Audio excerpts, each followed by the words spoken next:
Los sentimientos de pérdidas son emociones reflejadas mediante la tristeza, producida por la separación física, emocional o sentimental.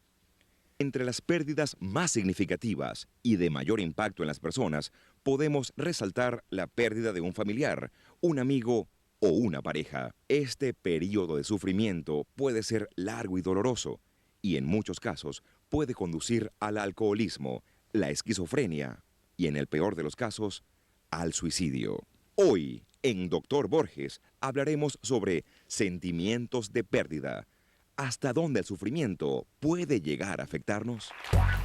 Buenas noches. Nos complace nuevamente estar con ustedes. Como quiera que sea, nuestro equipo de producción introdujo una serie de conceptos que vale la pena aclarar. No necesariamente porque se muere un ser querido uno va a desarrollar la esquizofrenia. La esquizofrenia tiene un asiento del punto de vista genético y un proceso multifactorial, pero podría desencadenar el cuadro esquizofreniforme que hubiera lugar si hay los precedentes y los antecedentes familiares y genéticos. Ciertamente hoy nos disponemos a hablar sobre los sentimientos de pérdida, pero deberíamos pasar revista por lo que son las emociones básicas, como la tristeza, la alegría, la rabia, la sorpresa, el asco, el interés, que son emociones básicas naturales que después a través del tiempo se asocian los sentimientos y los afectos. Por eso uno cuando le tiene cargas afectivas a alguien y ese ser desaparece, por supuesto uno no sabe exactamente si solamente está triste o hay mucha rabia, mucha impotencia por la pérdida y el duelo que debe elaborarse para que supere ese sentimiento de pérdida. Pero hay muchas pérdidas más, las pérdidas de facultades, las pérdidas de trabajo, las pérdidas económicas con o sin el juego, que también hablaremos en la noche de hoy. Para ello nos acompaña la psicóloga Cristina Valarino. ¿Cómo estás, Cristina? ¿Cómo te va? Hola, bienvenida. ¿cómo estás? Raiza Peña nos va a dar su testimonio. Vilma Villa. Nieves. Bueno, Raiza Nieves, Vilma Villa, Miguel Frick, que es psicoterapeuta, y también tenemos en el fondo del estudio dos testimonios que por razones obvias no van a dar su cara y nosotros respetamos el anonimato. Cristina, ¿qué nos puede decir sobre el sentimiento de pérdida, sobre todo en estos tiempos donde podría perderse un poco las facultades y ese sentimiento que queda establecido en el ser humano y cómo levantarse sin que por ello estemos hablando necesariamente de depresión? Bueno, yo creo que la gente tiene que entender que es un sentimiento de tristeza. A los sentimientos generalmente los acompaña una sensación en el cuerpo, pero lo que llamamos tristeza generalmente casi siempre va acompañado por una sensación de pérdida. Algo perdimos, sea económico, sea familiar, afectivo, o interpretamos que lo hemos perdido. Cuando eso está mentalmente en nuestro cerebro, pues sentimos una sensación como de vacío, de ganas de llorar, de no tener la misma energía de siempre. Y algunos síntomas pueden estar asociados, ¿no?, en los órganos internos, que es donde los órganos principales, que es donde se siente esto, ¿no? Y las teorías terapéuticas modernas muestran y demuestran que la mente es muy poderosa y que los sentimientos son una consecuencia de lo que pensamos, y que nosotros los seres humanos hacemos como unas especies de mini producciones mentales asociadas con lo que vemos, lo que oímos, lo que sentimos, que a veces son muy breves y a veces son muy complejas, y la consecuencia de esas mini producciones arrojan, digamos, un sentimiento de tristeza, de pérdida, de soledad. Raiza, en base a lo que acaba de definir Cristina, ¿cómo sería tu caso? Es cierto lo que ella dice. Yo me siento muy triste. Sí, pero exponlo cómo es tu caso. ¿Cuál es tu caso? Mi caso, mi caso es que tengo hijo desaparecido de hace 2 años y 4 meses por problemas de drogadicción. lo metía en los centros de rehabilitación y se iba hasta que por último se desapareció. En eso tengo más de 4 o 5 años, metiendo en todos los centros de rehabilitación. Y es cierto lo que dice la doctora, esos... Para que vean, sí, conversando. Allá. Miguel, háblanos un poco sobre lo que está exponiendo Raiza y qué le podemos decir a ella ante ese sentimiento de pérdida que tiene de su hijo. Claro, aquí yo pienso que el tema tiene más que ver con que es bastante más complicado elaborar un duelo porque efectivamente no hay una pérdida concreta. Es decir, aunque hay una separación efectiva física de su hijo en este caso, no podemos hablar de elaborar un duelo porque no hay una concreción de un hecho como una muerte o una separación, digamos, a mutuo acuerdo o porque alguien decidió, en este caso un familiar decide no tener más relaciones, digamos, afectivas o sostener una relación continua con otro familiar. En este caso, yo creo que tenemos que traer incluso una palabra de la cual es mucho más complicado elaborar en el ser humano, y estoy hablando en principio de la impotencia y de la incertidumbre. Este sentimiento, como bien sabemos, la incertidumbre es muy poco, es muy fácil no trabajarla, es muy fácil no conectarse adecuadamente con ella, porque los seres humanos en general estamos acostumbrados, sobre todo en el occidente, a trabajar con la cultura del hacer, con la cultura del tener y por supuesto con la cultura de la seguridad del día a día. En este caso, más bien hay que utilizar una palabra que rescato y que probablemente nos cuesta mucho comprender, que es el sentimiento de aceptación, que digamos en la cultura judeocristiana podríamos llamarlo rendición. Sí. Miguel introduce varios conceptos que vale la pena que aclaremos. Desde el punto de vista psicoterapéutico, cuando uno habla de duelo, es el proceso que uno da admitiendo que algo perdió. Lo primero que se produce en el duelo es la negación. Uno no acepta el hecho. Cuando a uno le dan la noticia fatídica que algún familiar o algún amigo murió, uno lo piensa o hasta incluso lo verbaliza, no puede ser, niega el hecho. En el caso de la señora Raiza, que tiene su hijo desaparecido, no tenemos la seguridad de lo que ha sucedido y está en un estado, como bien lo señalaba Miguel, de incertidumbre.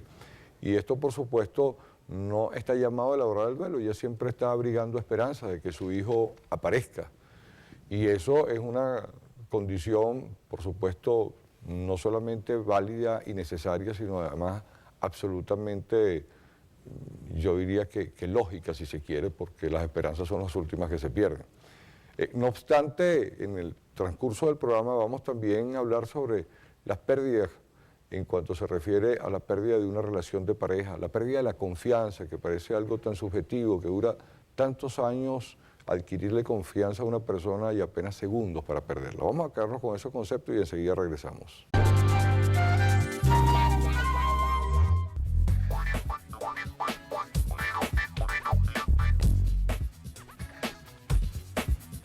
Todos expresamos la tristeza y la pérdida de diferentes maneras, aunque existen características como el llanto, la pena y el enojo que se hacen evidentes en todas las personas que han experimentado una gran pérdida. No hay duda que en nuestra cultura nos educan muchas veces a ser proclive a generar la culpa. Y ciertamente uno tiene cargas afectivas a sus cosas, a los objetos materiales. Y muchas veces nos paseamos a través de lo que es nivel y calidad de vida, y muchas veces buscando nivel de vida perdemos calidad de vida.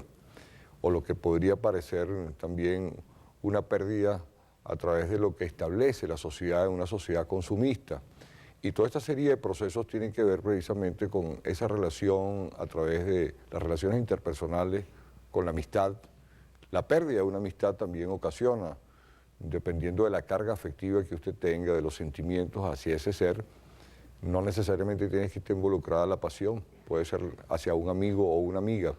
Por supuesto que en el proceso mismo de la relación de pareja también nos hacen sentir culpables frente a lo esperado de la otra persona, y si uno no se conduce de la manera que esperaba, también lo hacen sentir culpable y también uno podría desarrollar el sentimiento de pérdida. ¿Cómo es su caso, señora? Bueno, mi caso es que tengo un hijo que tiene 18 años desaparecido. 18 años desaparecido. Salió de aquí de Caracas con el fin de trabajar en Brasil, con una familia que se lo llevó. Desde esa fecha no he sabido más nada de él. ¿Desde que se fue a Brasil? Desde que se fue a Brasil. No sé si en realidad fue a trabajar o fue engañado por otra cosa. Eso pienso yo acá, ¿no? Bueno, en todo caso, Cristina, ¿qué le podemos decir? Un caso similar, pero con mucho mayor tiempo, que no tiene contactos con su hijo de hace 18 años. Bueno, yo me imagino que ella estará haciendo todas las gestiones que se deben hacer, pero mientras eso sucede para ella, para estar mejor, yo le diría que esté muy pendiente de lo que piensa. Porque si una persona está pensando, nunca va a regresar, nunca lo voy a encontrar, o piensa que lo mataron, o que lo violaron, o que está metido en droga, la consecuencia va a ser que ella se va a sentir peor. Y eso siempre será una interpretación, porque usted no sabe exactamente qué es lo que está pasando. Pero si usted piensa con esperanza que donde quiera que esté está mejor, está cuidado, está comiendo, etcétera, usted se va a sentir muchísimo mejor. Es decir, lo que decía hace un rato, ¿no? La mente es muy poderosa. Lo que pasa es que a veces no nos damos cuenta que podemos haber estado pasando mucho tiempo pensando en cosas negativas o en cosas dolorosas. Y como no necesitamos que usted tenga más dolor, entonces vea ahí, cuando usted se dé cuenta que está pensando en algo muy torturador para la vida de su hijo, piense en algo positivo y esperanzador y usted va a ver que usted se va a sentir mejor. Muy bueno, excelente, porque ciertamente no hay duda que la conducta de los seres humanos está precedida por el pensamiento. Como pensemos, vamos a actuar, y ciertamente lo que recogemos de parte de Cristina y de Miguel, con un proceso absolutamente terapéutico, válido desde el punto de vista de los elementos y las herramientas que debemos buscar. Y no menos importante también los mecanismos psicológicos de defensa. Cada vez que venga un pensamiento negativo, como que falleció, negar ese hecho, porque usted no tiene conocimientos reales que su hijo murió, y entonces hay que negarlo como un buen mecanismo de defensa en este momento. Hay otros mecanismos de defensa, o hay muchos. Podría ser también la sublimación, ocupar el tiempo útil en algo que realmente le produzca placer, que se realice la señora, para que no esté postrada siempre, que muchas veces se convierten estos pensamientos como parte de uno de los síntomas de la depresión, que son los pensamientos obsesivos, que son pensamientos recurrentes y frecuentes, pero que además el individuo los interpreta como un sentimiento displacentero, de malestar. Esto lo postra, lo desmotiva, y podría desencadenar en un cuadro depresivo, que es lo que tratamos de evitar a toda costa. Cualquiera que sea el sentimiento de pérdida, la pérdida de un ser querido, aun cuando se haya concretado o no, pero la pérdida también de un trabajo, la pérdida del dinero. A propósito de la pérdida del dinero, en el fondo del estudio, por razones que respetamos, no han querido, o han querido permanecer de forma anónima. Hay dos personas que nos van a dar su testimonio. A ver, Javier y David, creo. ¿Quién quiere hablar primero sobre...? Adelante, dinos por favor cuál es tu testimonio y para que sepamos qué pasó contigo. Bueno, Jugadores Anónimos es un grupo de hombres y mujeres que comparten su experiencia, fuerza y esperanza con el fin de resolver su problema en común y ayudan a otros a recuperarse del problema de ser aficionados a las apuestas. Ok, entiendo que tú eras jugador. Proyéctame un poquito más la voz para que te oigamos mejor. Entiendo que tú eras jugador. Un jugador compulsivo. Exactamente. ¿Desde qué edad comenzaste a jugar y qué tipo de juegos? Desde los 15 años en el mundo del hipismo. Ajá. Yo desde los 15 años empecé a ir al hipódromo a menudo. Desde hace poco, desde hace 2 años más o menos, mi problema ha sido ya mayor. Empecé a dejar mis estudios, me empecé a enfrascar más con el juego, empecé a dejar a mi novia, a mi corta edad que tengo. Todo mi tiempo era destinado para el juego.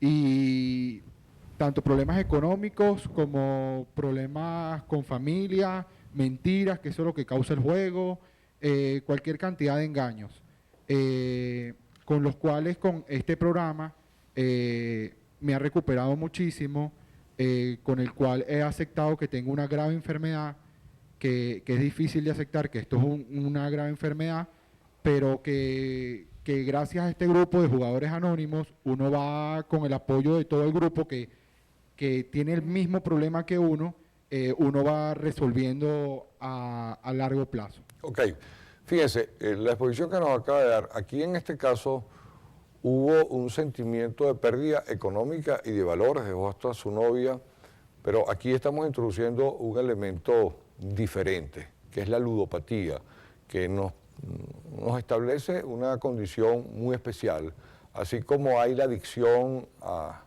la droga lícita, al alcohol, el problema del alcoholismo, cualquiera que sea en sus diferentes tipos. También lo observamos en el fármaco dependiente y también lo podemos ver en el jugador de forma compulsiva, que es la ludopatía. Puede o no estar asociado a bebidas alcohólicas o a otro tipo de sustancias.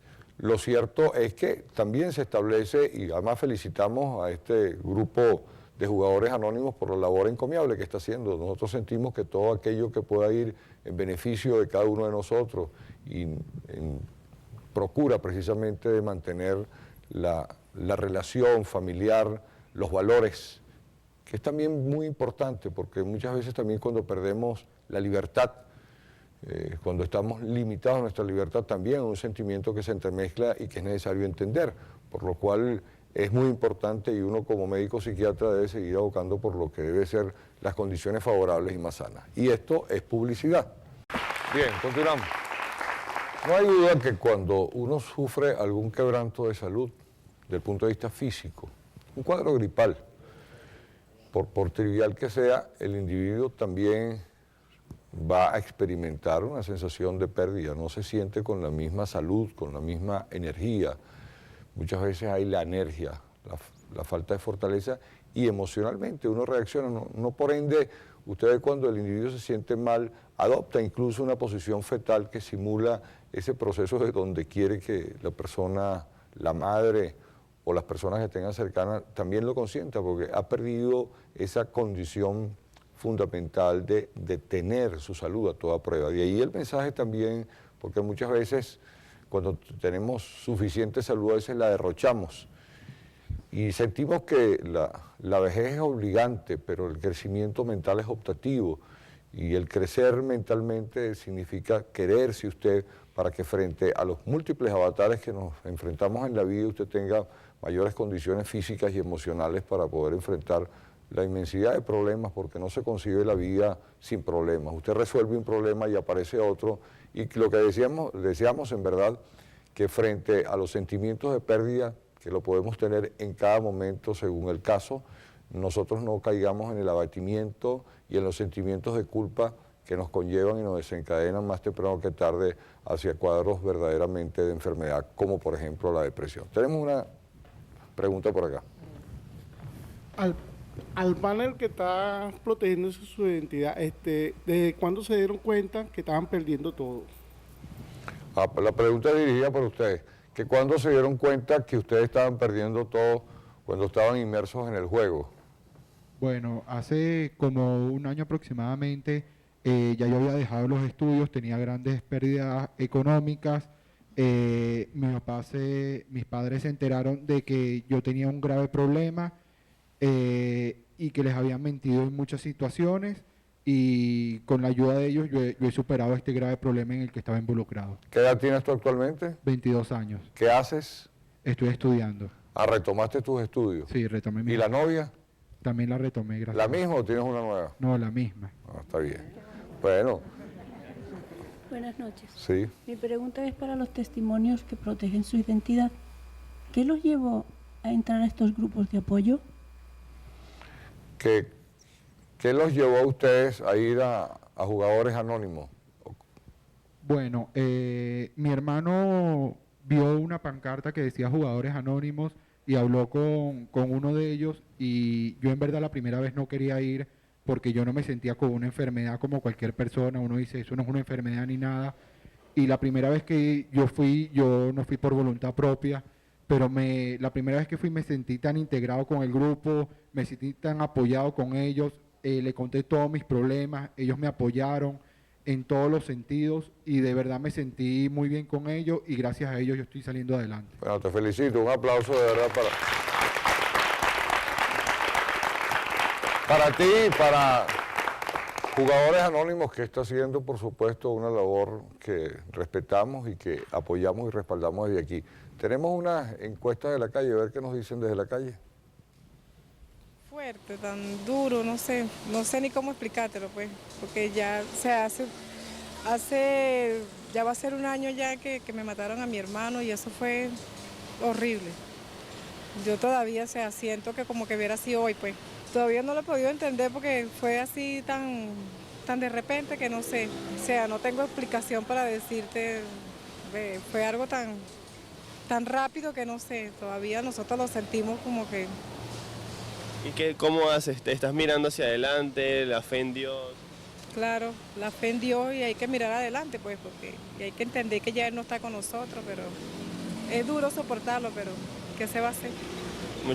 Bueno, el duelo, Miguel, ¿podrías conversar un poco sobre el duelo? Aquí ya es un hecho consumado. Bueno, sentimos que nuestra cultura, nosotros desde que nacemos estamos condenados a la muerte, ¿no? Así es. Y pareciera que no tenemos los elementos suficientes para aceptar cuando se nos va un ser querido. Yo siento también que se remueven muchos elementos en uno mismo, ¿no? Que lo pone a uno a pensar sobre su propia muerte. Y ahí proyecta un poco de los sentimientos, cómo se sentiría uno en el momento que desaparezca. Así es. A mí me parece importante en este punto resaltar el tema de que en general nuestra cultura no nos invita a reconocer nuestras emociones, como tú planteabas al principio del programa. Y en este no reconocer nuestras emociones y no aceptar nuestras emociones, hoy día parece que es más importante mantener una postura, mantener una imagen que difícilmente queremos vulnerar para seguir siendo percibidos de una manera específica. Entonces no nos conectamos con la rabia adecuadamente, no nos conectamos con la tristeza adecuadamente y tampoco nos damos el permiso de llorar cuando lo necesitamos hacer. Entonces uno de los procesos fundamentales de cualquier elaboración de duelo es, sobre todo, encontrarnos con nosotros mismos y permitirnos desde esa conexión interior poder permitir que afloren las emociones, incluso de rabia, porque a veces cuando perdemos un familiar, un ser muy querido, no nos damos cuenta que incluso es posible que le estemos reclamando desde nuestro interior porque nos abandonó, porque nos dejó solos. ¿Por qué te moriste? Exactamente. ¿Por qué te moriste? Exactamente. Y me dejas a mí solo con todo este problema. Con todo este rollo, como podríamos decir en cristiano, ¿no? Entonces, yo parto del principio terapéutico y lo vengo trabajando desde hace mucho tiempo, que lo más importante es enseñar a la gente a volver a las emociones, porque creo que hay mucha racionalización en nuestra cultura. Entonces todo hay que interpretarlo. Hay un concepto terapéutico por allí en la Gestalt que se llama sobreísmo. Entonces permanentemente estamos hablando sobre lo que sentimos, pero difícilmente nos conectamos con lo que sentimos. Entonces hablo de mi tristeza, pero no la vivo. Hablo de mi rabia, pero no la vivo. Y esto es bien importante. En consecuencia no elaboro el duelo. Por supuesto. Entonces permanezco conectado con este momento de negación o con este momento de profunda desesperación, de profunda desesperanza, pero sin posibilidad de elaborarlo en concreto. Bueno, excelente, Miguel, te felicito. A ver, ¿otra pregunta? Buenas noches. Para los panelistas, ¿ha superado la pérdida de su familiar y cómo lo ha logrado? Para los testimonios, que es que ellos no pueden superar la pérdida de su familiar, los que están acá, porque ellos no tienen el conocimiento concreto de que lo perdieron, ellos están abrigando esperanza, ¿sí? Sería más bien desalentador para ellos que ellos elaboren un duelo cuando no tienen una seguridad a través de la pérdida, todo lo contrario, están en un proceso esperanzador. Vamos a quedarnos con ese concepto, vamos a cumplir un compromiso con... Las personas que sufren una pérdida suelen dirigir erróneamente su enojo y causar conflictos entre los miembros de la familia y en las relaciones matrimoniales. Estos conflictos pueden durar muy poco tiempo o persistir durante meses o años. Bueno, parte de lo que veníamos conversando No hay duda que si usted pierde el trabajo, lo botan del trabajo, usted tiene que darle rabia a eso. Usted no se va a echar a reír por esas cosas. Lo que tenemos es que canalizar esa rabia, como bien lo hemos desarrollado en la parte anterior del programa. Si usted lo atracan por ahí, le roban el dinero que carga por el estado de inseguridad personal en que vivimos, eso también va a ser motivo de mucha rabia, de mucha impotencia y por supuesto de tristeza a través de la pérdida. Toda esta serie de elementos de pérdida, lo que hay que canalizar esas emociones, esos sentimientos adecuadamente, y como bien lo introdujo por acá Miguel, tratar de canalizar eso de la manera, admitiendo que uno es un ser humano y que está cargado de emociones, y que esas emociones usted tiene que, por supuesto, drenarla y canalizarla adecuadamente el tiempo que sea necesario, que varía, por supuesto, dependiendo de la carga afectiva de lo que usted perdió, que varía, por supuesto, de la motivación, de lo que tenía, el esfuerzo que hizo para comprarse un automóvil, no tenía asegurado y se lo robaron, la carga afectiva que le tenía su relación de pareja, y cuando se desarticula la familia, hay un sentimiento, por supuesto, que variará de un individuo a otro, de una familia a otra, y de todo el proceso de idealización que usted establece, que también es válido en esos momentos. Por lo cual no podemos generalizar. Necesariamente para eso es la psicoterapia, para eso es precisamente el proceso de individualidad de cada ser humano. Cada ser humano percibe la vida de una manera diferente, así como lo que es felicidad para uno no es para otro. Y dependiendo de lo que usted pierda, en unas personas lo van a internalizar de una manera y otras lo van a internalizar de otra. De tal manera que entendamos eso, para que entendamos que el ser humano es un ser individual con percepciones diferentes, incluso arrastramos cargas emocionales de nuestro núcleo familiar original a través del modelaje de conducta, de los ejemplos. Entonces atiende un proceso multifactorial que es muy complejo, como lo es complejo el amor, que tiene identidad propia, y ese amor que usted le tiene a sus cosas, de allí va a depender todo el proceso de elaboración del duelo. Tenemos otra pregunta, ¿sí? Buenas noches. La pregunta es para la doctora Cristina Valerino, perdón. ¿La hipnosis o la parapsicología podrían ser determinantes en la cura o en la ayuda de una persona con este tipo de problemas? Gracias. Bueno, yo no trabajo en hipnosis ni en parapsicología, pero respetando esas ciencias o estudios, seguramente ayudarán, por algo existen, ¿no? La hipnosis existe para algo y por algo, y seguramente pueden ayudar. Ahora, la parapsicología no sé si puede ayudar, ahí sí tengo más dudas, pero no es mi campo, pues. Sin embargo, parafraseando todos los estudios de Sigmund Freud, que estudiaba a sus pacientes con problemas de neurosis histérica, quedó en desuso la hipnosis bajo las condiciones en las cuales se trabajaba bajo el aspecto inconsciente. Entonces el paciente despertaba, no se daba cuenta, no hacía lo que llaman los ingleses el insight, ese darse cuenta, esa reflexión que nosotros en terapia cognitiva y conductual, o cualquiera de las partes psicoterapéuticas que se establecen, y hoy por hoy también con el trabajo que no podemos negar de la evolución del punto de vista biológico, sin caer en el biologicismo, tenemos que ayudarnos también con fármacos ya cuando se está entrando en un problema depresivo. Porque hay que discriminar entre un duelo fisiológico, natural, y nosotros, como bien lo señaló acá los especialistas, permitimos al paciente que llore su duelo y que lo canalice adecuadamente. No obstante, cuando caemos en un duelo patológico, independientemente de la carga afectiva del ser humano o de la pérdida que haya tenido cualquiera que ésta sea, si se prolonga en el tiempo, muchas veces se establecen tiempos sobre 2 o 3 años, ya se está hablando de un duelo patológico y es necesario buscar una ayuda terapéutica. Ciertamente respetamos, por supuesto, los que tengan las corrientes del punto de vista de la hipnosis, pero actualmente lo que se trabaja es más con psicoterapia rápida, se trabaja más con el punto de vista biológico en caso que esté cayendo en una patología, y hay que adecuarle los fármacos conjuntamente con la psicoterapia. ¿Tenemos otra pregunta? Buenas noches, es para la doctora. Si nosotros sabemos que es un proceso que todos vamos a morir, ¿por qué duele tanto? ¿Eso es para mí? Sí. Bueno, tendríamos que salir un poco del campo de la psicología o de la psiquiatría para definir que es un proceso de vida, no de comportamiento. Es decir, la muerte es inherente a la vida Inherente quiere decir que no puede existir sin. Es decir, la vida es inherente a la muerte y la muerte es inherente a la vida. Todos los seres humanos, o todos los que tengamos vida, vamos a morir. Y eso es uno de los sufrimientos, la muerte. Otro de los sufrimientos de los cuales no escapamos es el nacer, el vivir en esta vida. Otro de los sufrimientos es la vejez. Entonces, y la enfermedad, son sufrimientos de los cuales nadie escapa. Entonces, yo te diría, porque es interesante la pregunta, pues podemos profundizar un poco más, que si la muerte es inherente a la vida, y en todas las culturas, religiones y filosofías sabemos que todos vamos a morir más temprano o más tarde, y aquí voy a diferir un poco con el doctor Borges y con Miguel, espero que me sea permitido y que no me lo corten. Yo trabajo en mi terapia sin hablar tanto del duelo, pues yo tengo otra orientación, tal vez diferente a los de ellos.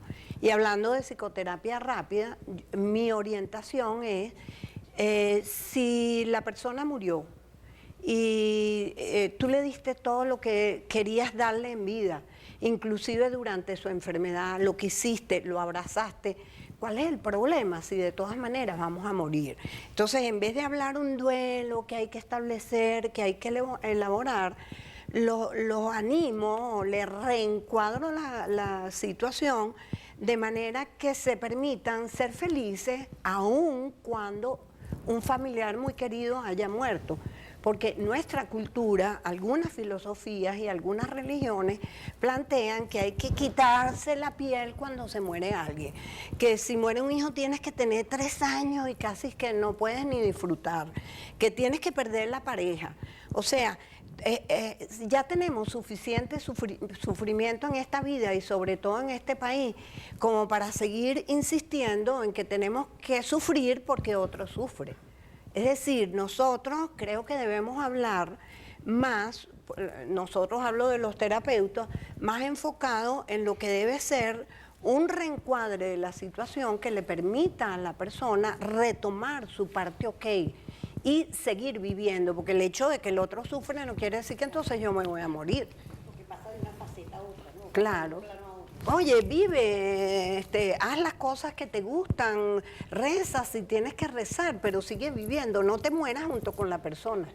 Permíteme, Cristina, con permiso de ustedes, esto es publicidad. Ya vamos a volver a retomar un poco esos conceptos que nos parecen válidos e importantes.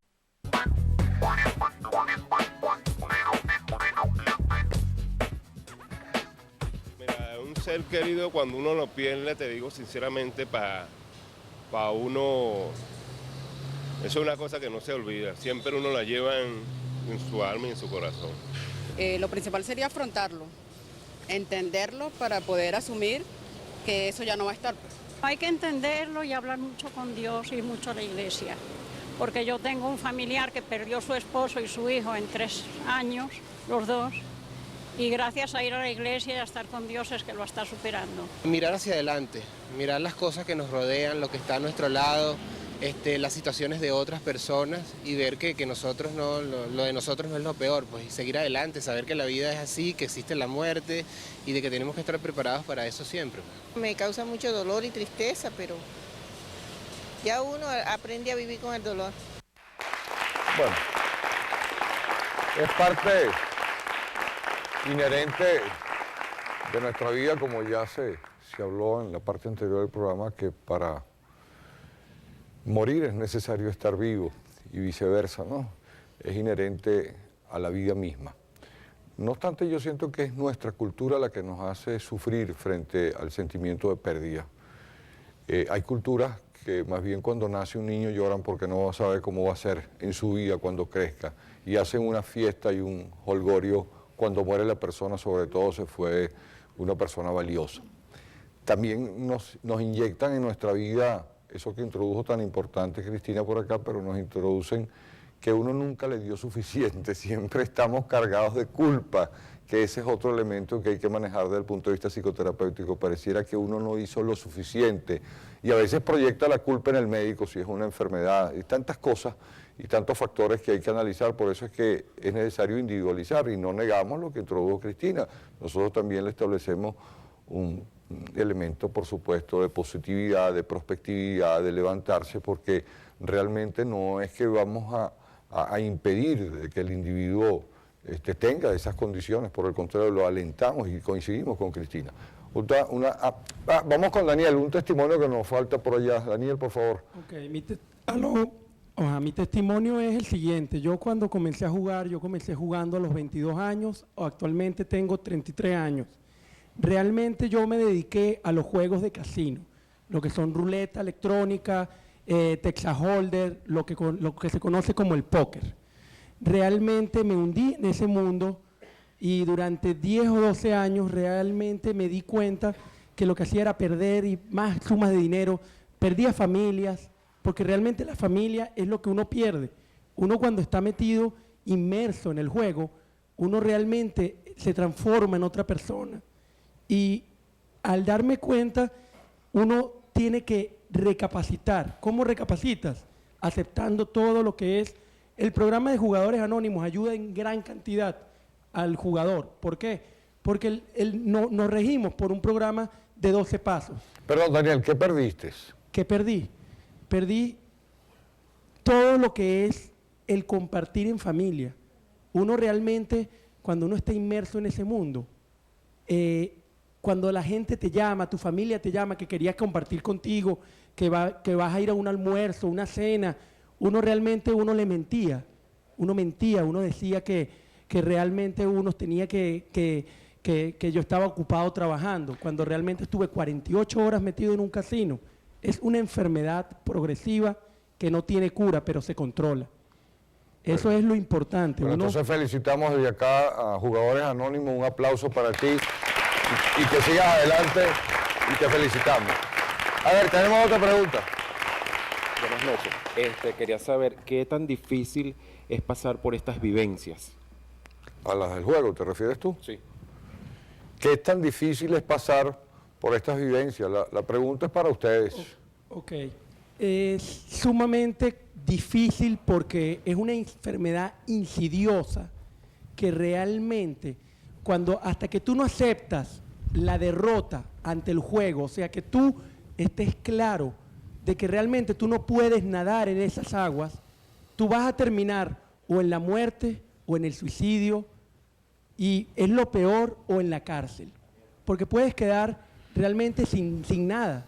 Uno realmente, como se dio cuenta, uno tiene que aceptar la derrota ante el juego, y el segundo paso del programa de Jugadores Anónimos dice, hay un ser superior que siempre está con uno.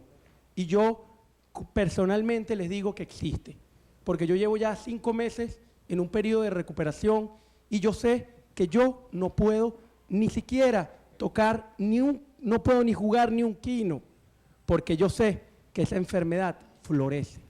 Bueno, entonces, te felicitamos, Daniel, muchas gracias, en verdad, agradecemos nuevamente. A ver, pareciera difícil con tantos elementos dar algunas conclusiones, pero vamos a hacer el ejercicio mental, Cristina, a ver si me ayuda, bien puntual para que tenga oportunidad de intervenir. Algunas conclusiones con respecto a los sentimientos de pérdida en general, no solamente el caso de la ludopatía, no solamente ante la muerte, sino las pérdidas del trabajo, las pérdidas de las facultades, las pérdidas de la familia, de la esposa, sea o no con juego, porque muchas veces sin juego, también por el proceso conductual, el fenómeno de lo esperado, cómo espera la otra persona que se va a comportar, y por eso también se resquebraja y se desarticula la familia. Sí, hay como tú dices una gran variedad de pérdidas. A veces son muy sencillas, pero tan válidas como la pérdida de un ser querido. Por ejemplo, las damas que están aquí tal vez se sonrían cuando yo digo que a veces una uña partida o un cabello largo cuando es cortado puede ser una pérdida para una mujer. Fíjate que una mujer está, dame la lima, no sé qué más, aquella tragedia, ¿no? Que a lo mejor los hombres no entienden eso, pero para una mujer es una pérdida.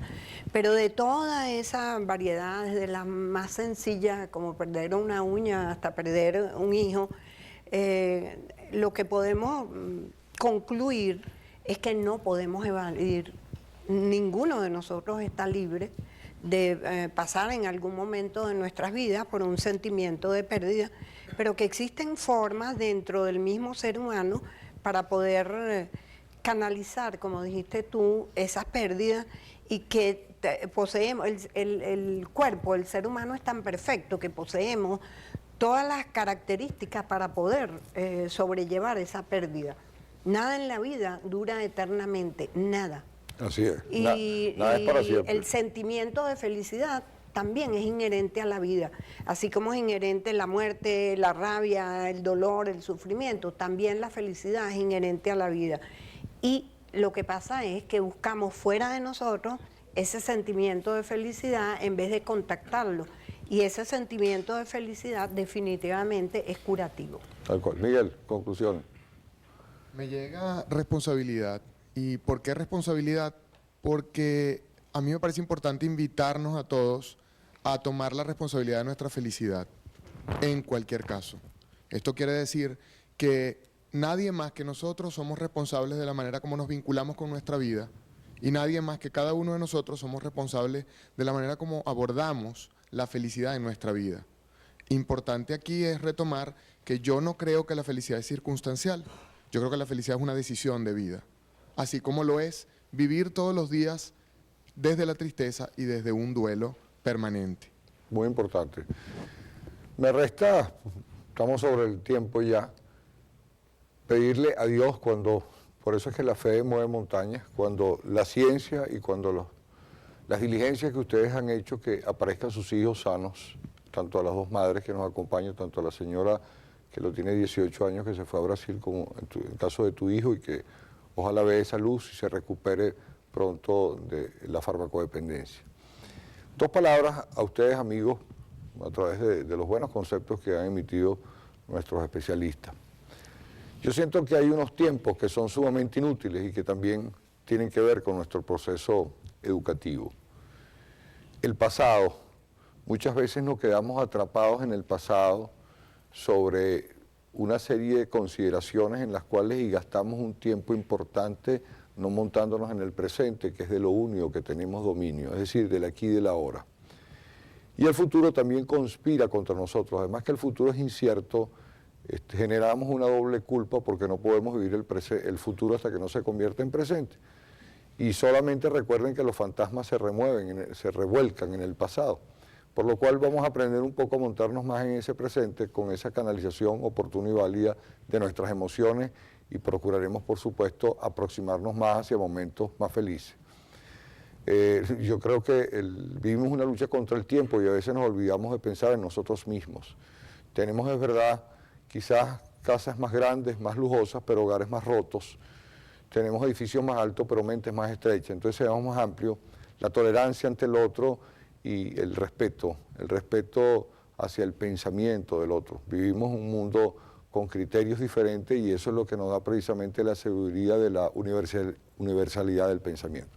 A ustedes muchas gracias por haber venido, a ustedes amigos por su atención, 1.000.000 de gracias y hasta el próximo viernes.